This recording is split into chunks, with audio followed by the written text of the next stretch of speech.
Adrenaline rush now. Adrenaline rush now. Adrenaline rush. Welcome to the ACW podcast. My name is Andy. I'm the man behind the camera here at ACW. And today I've got my special guest. He is the leader of Regulation Nation. That's right. I've got the state athletic commissioner, Travis Norbert. Wait. You don't got him. I allowed you to be graced by my presence, mister. I did you a favor by coming on this show. You didn't get me. I decided to get here when I felt like it. Do you a favor. I appreciate the favor, Mr. Norbert, and you can rest assured the check is in the mail. Okay, that's cool. Hey, it's Travis Parsley. How you doing? And, well, cool, man. Thanks for coming on. Before we get going, though, I just want to remind you guys, for extended episodes of this podcast, you can join us on YouTube or Patreon. We have lots of cool membership access, which gets you full versions of our shows in a TV format. You get exclusive backstage segments, extended versions of the podcast, and more. I want to thank all of our current subscribers and members.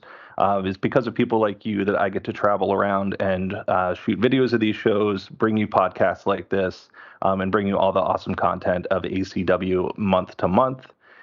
We also have a new ACW merch shop. You can head over to our YouTube channel and click on the store link. We have hats, t-shirts, stickers, lots of cool stuff there to check out. And lastly, I just wanted to highlight some of our upcoming shows. We've got two upcoming here in March. First one's going to be on March 21st. ACW is here to show the world. That's going to be at the Breakaway 2 Sports Lounge in Hagerstown, Maryland. We've got Nick Nemeth coming in. He's going to be in action against Ben Bishop, and he's also going to be available for meet and greets. You guys do not want to miss this event. You can head over to acwtix.com for tickets there. And then a week after that, on Friday, March 28th, we have ACW presenting Queen of Maryland. This is part of our FIRE brand, FIRE standing for Female In-Ring Entertainment. This is an all-women show. It's a really cool, unique show. I don't know many independent promotions that do this and have all women. And Travis, I know you were at last year's show. Talk to me a little bit about what that was like. We blew the roof off of that place. So I was on site. Sugar Dan was there with me. I think Brother Demo was there. And, you know, keeping it real with the clique, you know. We had, I think there were it looked to be some teeth flying out of the ring. I know there's a dental shop down the street, and they probably made it bank that night. So gives you an idea on the kind of excitement that's on the way there. Yeah, it's going to be a cool show. I'm excited for it this year. That's going to be at Reflections Hall in Baltimore, Maryland. Again, acwtix.com for tickets. So that's definitely going to be a show you guys do not want to miss. Yeah, let's go ahead and get into the interview. Travis, thanks again for coming on. I really appreciate you making time for me. And how are you doing?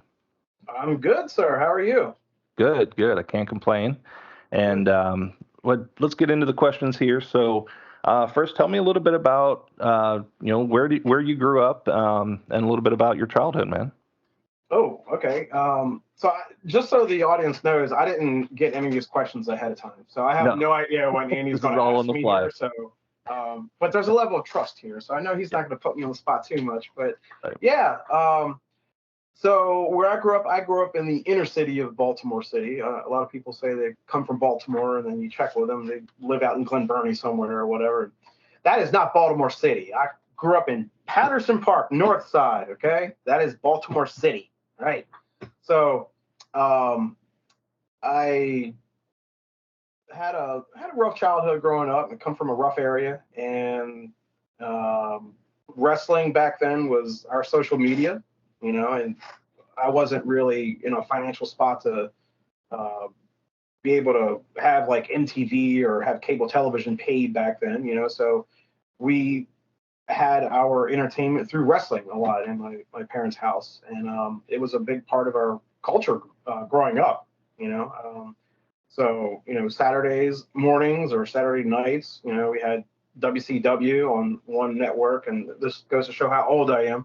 And then we had WWF back then on another network, and the whole family would sit around and watch it, and that was our family time, and kind of bonded over it. And that's where the genesis came from, my passion and love with wrestling. But yeah, so I'm a Baltimore boy, and that's kind of like the birth of the wrestling aspect inside. Yeah. That's awesome that your whole family just kind of connected and bonded over that. Like I grew up with it. My dad was kind of my connection to that, and I don't remember him watching it a ton with me, but I know he was like my introduction to it. He always told me that there was a school not too far away that WWF had done like a house show years and years ago, back probably in the 70s, and he saw like Roddy Piper, Andre the Giant, and like all of some of the like iconic greats there. And so I always heard that story from him growing up. And so that's really cool that your family bonded over that. And now do you remember, like, was there a certain age that you really kind of like it grabbed your attention? I mean, I don't remember the exact age, but I mean, I don't know, maybe I was 7 years old or whatever. And it was the biggest things going at the time. It was Dusty Rhodes, it was Sting, it was Ric Flair, it was Hulk Hogan at the time. Not much of a fan of Hulk Hogan really, but Ultimate Warrior back then. And you go back to the greats, Jake the Snake, and Road Warriors, and Four Horsemen, and those were the names that were appealing to me as a child and everything, and it drew my attention and brought me in. So,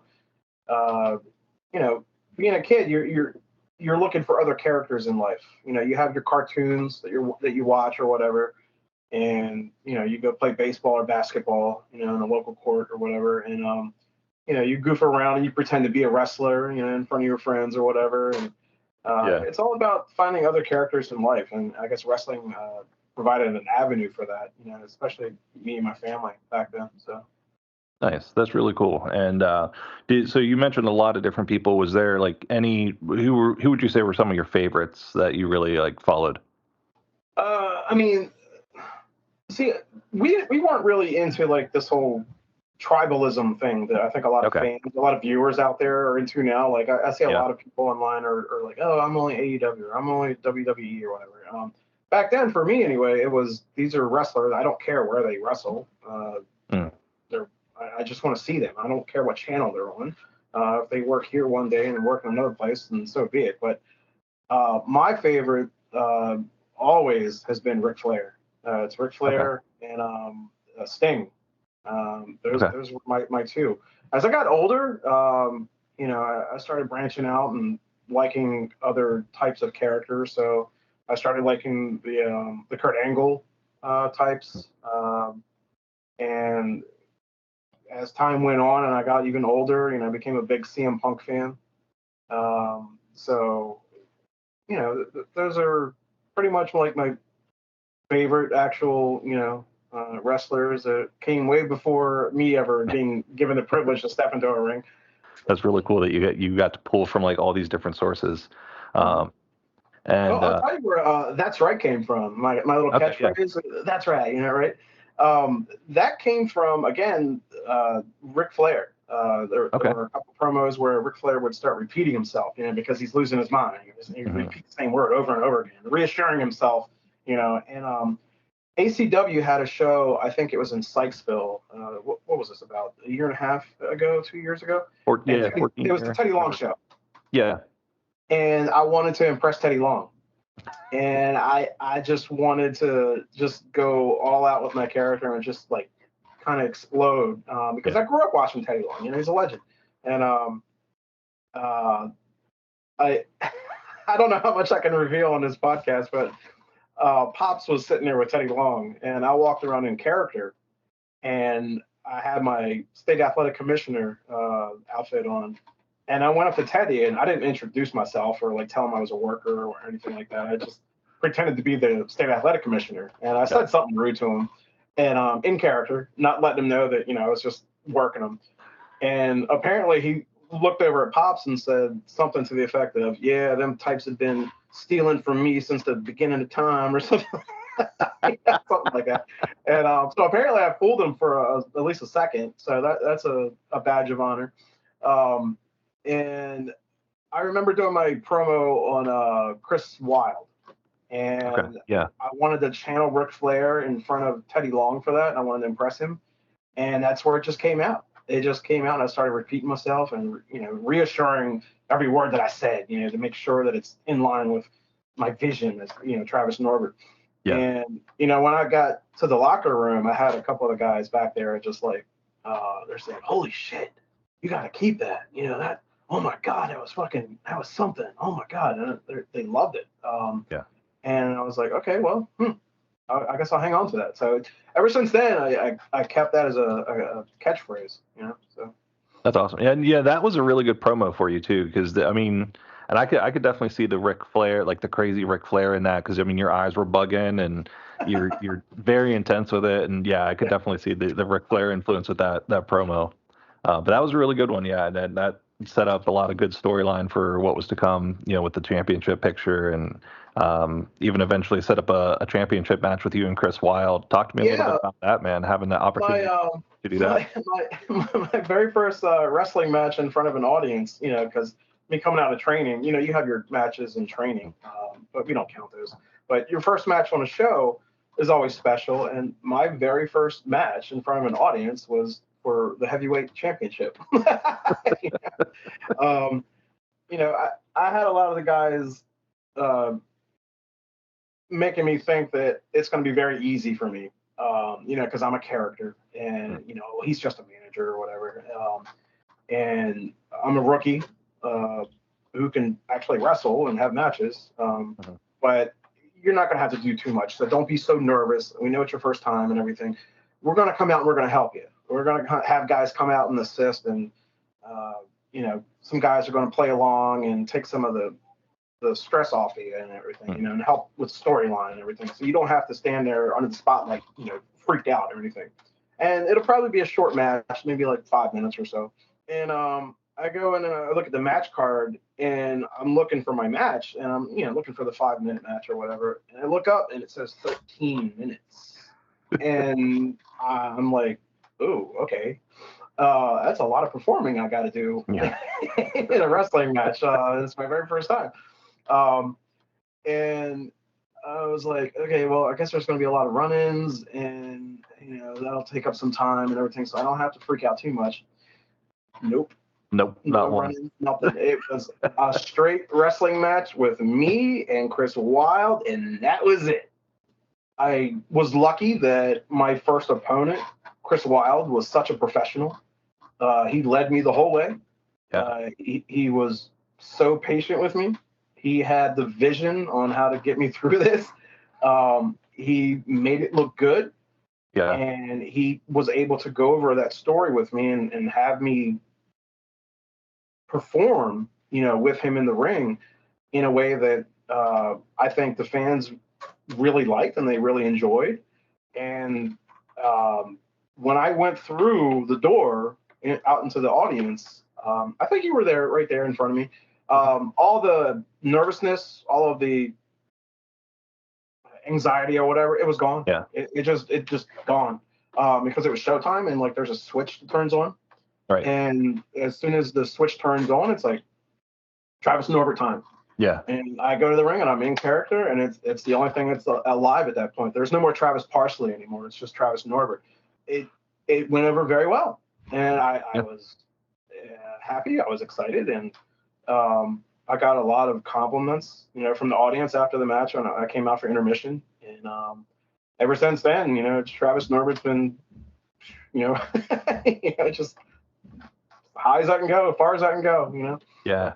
I want to be that heel that makes people pissed off and they can't stand him, and I get on their freaking nerves and they want to punch me. They want to slap the shit out of me, right?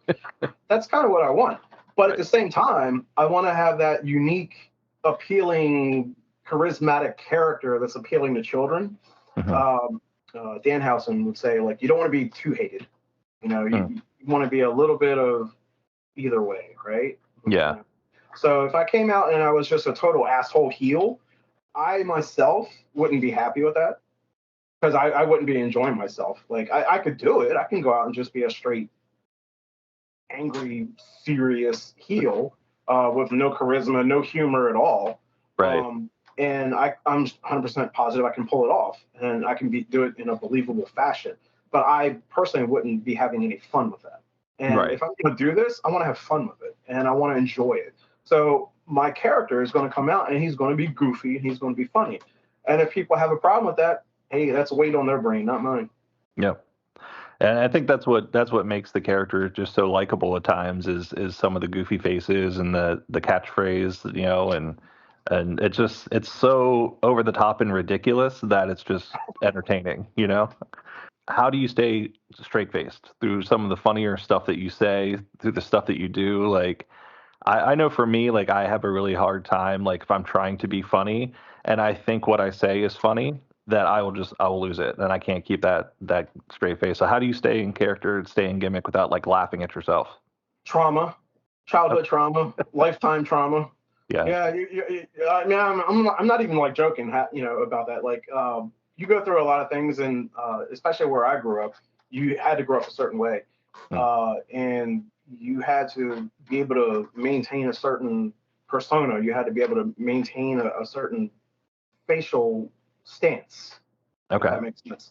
Yeah. And you had to be very thick-skinned. Sometimes I go out and I get called very hostile, offensive things, and these are sometimes I go to places and people are saying really nasty shit to me. I don't fucking care. Right. I mean, some other people that might get very offended or they're a bit more sensitive to it, but me, I'm so numb. You know what I mean? That whatever insults or whatever, it doesn't bother me. So I guess that kind of carries over to me being able to keep a composure, regardless if I'm laughing on the inside or if I'm angry on the inside or whatever. I can kind of like just put up a wall to where you can't really tell what's behind it. I mean, I never thought I would be in a spotlight where I can be an entertainer. I never thought that until I started doing wrestling. But a lot of people tell me that I've always had it in me. I always had the gift of character, you know, the gift of gab. I can talk. Yeah. And I never put two and two together until I actually started doing it. I had no expectation I would be doing this character work. And now I feel like I've answered a calling that I've had for a long time. And I wish I would have done this a long time ago. Yeah. Yeah, man. I know Nick and I were talking about you one time, and he was telling me when he realized you were gonna be something worth having is your gift of gab, just the way you talked on the mic and would command an audience. I don't know where that was, if it was just in training or just being around the guys in general, but he said that was like the star power he really saw in you, is that you just had that command on the mic and were able to kind of command the audience that you were speaking to. So yeah. Well, I mean, this is cool that you're bringing up these little nuggets. Like, I had no idea you knew about these things or this kind of stuff was going on without me being aware of it. And it's cool that you're bringing these little circumstances up, and I can go back in history and like have these videos play in my head of what was going on and everything. So this is really cool. But Nick is a very good trainer, and you know, I trained at Ride City here in Maryland, and you know, without that, I wouldn't be here. Travis Norbert wouldn't be here without Ride City and Nick. That's true. I just talked to Nick the other day, checking in on him, making sure he's good. But I think I had a lot of just pinned up energy, and I was maybe subconsciously looking for a place as an outlet for that creative energy to go. And then I started training, you know, as a manager at first, and then my training kind of transformed just into regular wrestling training. Like, I'm trained as a professional wrestler. I can have matches. I can do moves. I can do whatever. And the character comes out, and me being able to channel all that energy, that creative energy that I have, it when it comes out, it's like therapy. I can't really describe it. But it's just I'm very lucky to be given a platform to express that creative energy also.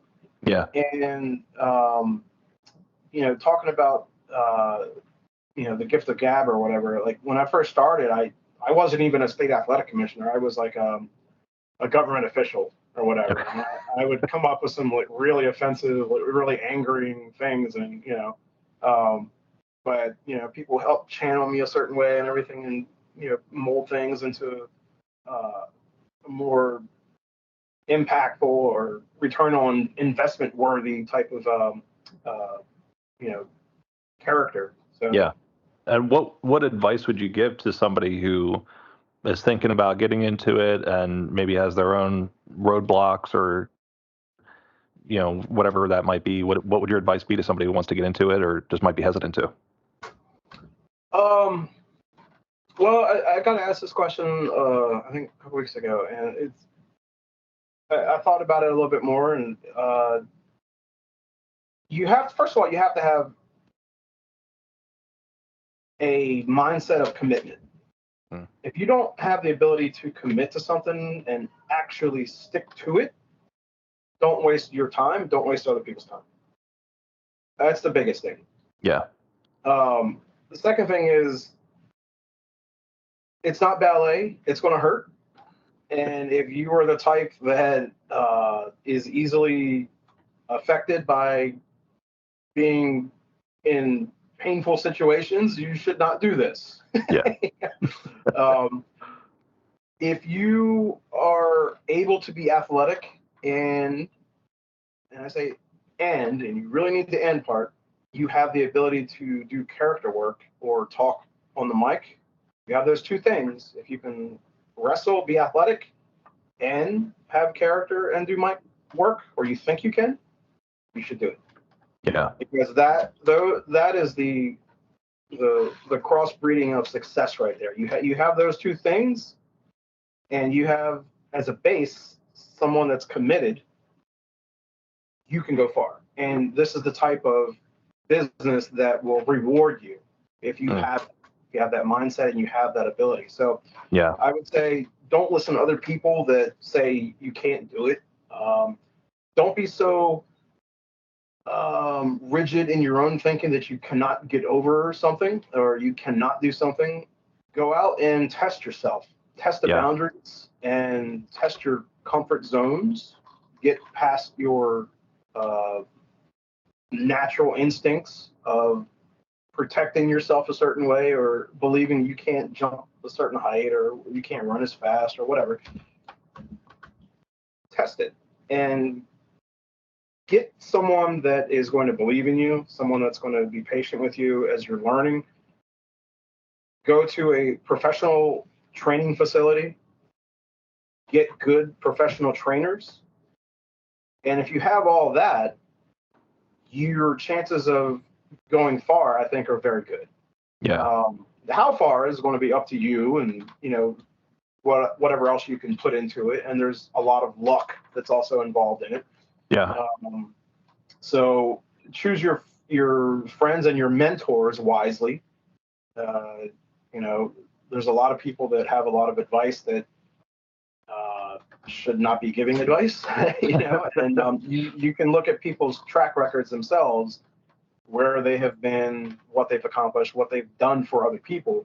Mm-hmm. And, from a value perspective, is this person selfish? Are they only giving me or doing XYZ to benefit themselves and to stand themselves higher by using me? And if they're that person, you stay away from them. Or are they actually trying to lift me up and lift others up around them? That's the kind of person that you want to have in your corner, helping you in this journey. So there's a lot to think about, but it can be a long journey, but it's very rewarding if you connect all the dots. Yeah, yeah, and to your point that it's not ballet, it does hurt. I can attest to that. You had me in the ring a couple months ago. I had you in the ring. What was I doing? and teaching me a few rolls and some bumps. And when I say my body hurt for at least a week, I felt like I got hit by a truck. Like my abs hurt. I didn't realize I had like there's muscles in my stomach and in my sides that I didn't realize were there, and have not probably been worked out in years. Like I couldn't even like just trying to sit up in bed, like I couldn't do it. I had to like roll out of bed. But it was well worth the experience for sure, man. Because I'll roll around with you some more, and I can't wait to actually get you in there and throw you around and get you to do some more things. I need to come down to the training school with Nick sometime, because I don't think I could do it before a show. I had to go get some medicine after that. I felt like I was gonna get sick. I remember me taking my first couple of bumps and everything, and then I was like, no.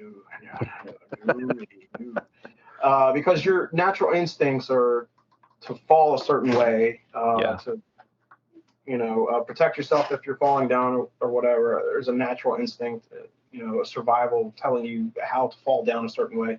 Mm-hmm. And then when you actually take an impact, and you've never taken an impact like that before, you tense up a certain way. Yeah. And when you do take the impact, it's very easy, I guess, on day one to pull certain muscles. My very first day of taking actual bumps, my neck was like tingling. And it's because I was so tense when I was going down that I strained certain parts of my muscular system. And on my way home, I was, I turned my head sideways and it hurt kind of funny. And I turned my head this way and it hurt kind of funny. And I was like, well, I'm definitely not bumping the right way because that's not supposed to be there. But as time went on and I started learning how to bump the right way, and I didn't have those problems anymore. And I was trained successfully and professionally to land a certain way. And eventually it hurts, right? Yeah. But it's not as devastating the next day as it was when the very first time. Right. Kind of like what Cody Rhodes said a couple months ago. It was something to the effect of, what do you say? And take some bumps, and then take some more bumps, and then keep taking bumps, and keep going until you don't feel the bumps anymore. It's kind of like that. So now I'm at the point where it hurts, especially after or the next day. But when you're in there and your adrenaline's high and everything, you're bumping, you're doing whatever. It hurts, but you're able to keep going and function normally, if that makes sense. But I know I'm proud of you, brother, because like there were some things that I think you didn't think you could do, and I think you were pushing yourself a little bit with some of those maneuvers, and you were able to do them in the end. And I'll go light on you next time, even before a show. Yeah. Well, switching gears a little bit, I know you do work with other promotions outside of ACW, PPW. I know you're a big part of. Between them and ACW, what's kind of surprised you the most about maybe some of the reactions that people have had with Travis Norbert? Also, don't want to forget Titan in New Jersey. I do a lot of work with Titan now. I have a lot of fun up there, and I love working there. But yeah, so I try to stay just one promotion in each state. So I got Pennsylvania, Maryland, New Jersey. I don't really like working other promotions in the same state, but those are the things for me. But things that have surprised me in other areas with, I guess, fans or whatever. So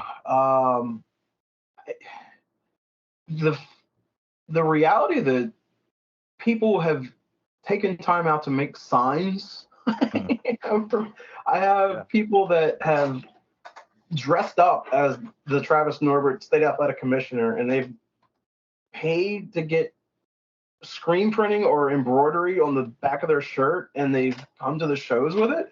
Is wild. That's super flattering. And I have some people that will come with signs with my face, and they've taken time to cut out a Travis Norbert head and put it on a big stick. It's in the front row. Larry Dell.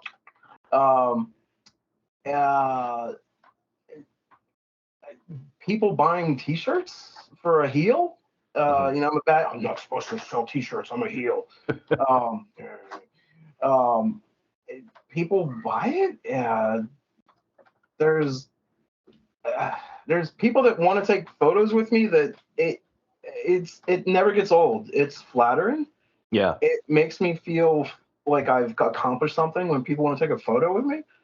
One of the things that I like a lot that really stands out is we have a fellow who uses a wheelchair in Pennsylvania, and he hates my guts. He hates me. And I give it back to him. Travis Norbert likes to pick on people who sit in wheelchairs, by the way, because they have an unfair advantage. They think because they're in a wheelchair and they can go faster than me, that they're better than me. That's what, That's fair. That's the way it is. Yeah. So, and he hates my guts, but his mother loves Travis Norbert. She loves him. So when he comes up to a merch table and he's assaulting me sometimes, he's physically assaulting me sometimes. I let him get away with it. Yeah. He hates my guts, but then his mom wants to take a picture with me. And then she's smiling and laughing and having a good time, and he's sitting there looking up at her, and he's mad as hell at his mom. Right. He's mad. It's stuff like that just I think about it sometimes when I'm driving home from these shows, and I laugh, I giggle. Right. That's funny shit. There's a lady in Pennsylvania, and I think she's 98 years old. Okay. She's 98 years old, and she loved Travis Norbert. She loved him. And in that part of Pennsylvania, I don't work anymore, but I know she's in a senior living facility up there. And I feel like the next time I'm in town, I kind of want to go visit her because she loved Travis Norbert so much. And she made an impact on me, just like having someone, sit there that age, and she's really enjoying it. Yeah. That kind of sticks with you. Right. For whatever reason. Sometimes I fool people and they think that that's my real voice. Travis Norbert's here and I'm going to check things out. That's right. They think that's my real voice. And then when they hear my real voice, they're like, well, that's not his real voice. That even threw me for a while. I had talked to you before, Norbert, and I knew what your real voice was, but then I got so used to hearing Norbert that I'd see you at shows, and then you'd talk in your normal voice, and it would throw me for just a second. Yeah, that surprises me sometimes that some of the wrestlers will get fooled. Yeah. Whether it be them thinking I'm the real athletic commissioner who's got something wrong with him. Right. But he's like the real commissioner, so I guess we got to be on our T's, so it's stuff like that sticks out at me. One day when I'm not able to do this anymore, I'm going to have some really cool memories. So the more memories I can make, the better. Because you get old and decrepit and senile, you're going to want shit to remember. There we go. That's right. And yeah, man. And so I'll kind of wrap things up here a little bit. One question I'm going to probably ask everybody, and I think this is a tough one and probably varies from person to person. Who would you put on your Mount Rushmore of wrestling, and why? Oh, so it's 4. This is weird because I'm on the inside, what I mean? So I'll do this. I'll do 2 as a fan and 2 as a worker. All right. Okay. So 2 as a fan, for me, it's going to be Ric Flair and CM Punk. Okay. Ric Flair for being the greatest worker of all time. I think the greatest entertainer, of a generation, and just the absolute best at what it is to be a professional wrestler. CM Punk, same thing. Okay. But a different dynamic with character work. Mm-hmm. Punk more for representing, I guess, a resistance or a counterculture. Ric Flair for embodying what it meant to be powerful and rich in the 80s, as a bad guy. Yeah. And the gift of gab that those two have, it's unmatched as far as I'm concerned. Now, as I guess as a worker, my I guess I'll throw two in there is Arn Anderson. I've spent a long time alone talking to Arn Anderson and developed a relationship with him, and he's given me a lot of advice. Everybody that I run into has nothing but kind words to say about Arn Anderson. I've not met a single wrestler or even a fan that has something bad to say about Arn Anderson. Yeah. Not a single one.